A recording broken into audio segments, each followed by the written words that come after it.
So, two errors that I see Christians make is falling on the side of extreme grace, or you could say hyper grace, where you believe that you're saved by grace, you know what Jesus did on the cross, and there is nothing you could do to please God anymore.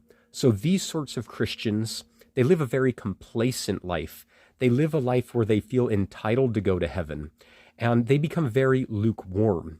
But then on the other extreme is the side of hyper extreme works. These sorts of Christians feel very condemned if they don't do the works that they feel are getting them to heaven every day. Some Christians feel they have to be going door to door, knocking, telling people about Jesus. And if they don't do that, or if they miss a day, they feel like they're probably damned. They are very religious to wear a certain set of clothes.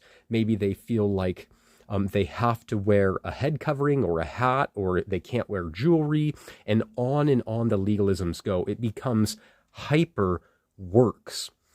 Now, the way Jesus wants us to walk is, of course, the straight and narrow road, right down the middle. The straight and narrow path is the path that walks with Jesus holding his hand all the way into everlasting life. This is not the hyper grace gospel, nor is it the hyper works gospel, but it is the gospel that Jesus taught, that we live on every word that proceeds from the mouth of God. Very few Christians are living on Jesus's words. They either live on the words of their false convictions, possibly also preached on YouTube or in their church, of hyper works, and they feel very condemned if they don't do all those things, or they're living on the side of hyper grace.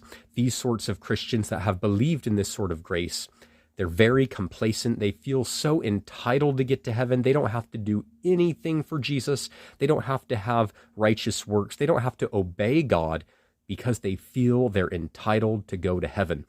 We don't want to believe in either one of these lies, guys. We want to walk straight down the middle, which is called the straight and narrow path that very few people are on, by the way. That's what Jesus taught. Broad is the path that leads to destruction. Broad is the hyper grace gospel. Broad is the works-based gospel. But narrow is the path that leads to everlasting life. That is the path that you want to walk, holding Jesus' hand, obeying his words, and living on every single word that he speaks to you. Are you on the straight and narrow path, or are you on this false hyper grace gospel or hyper works-based gospel?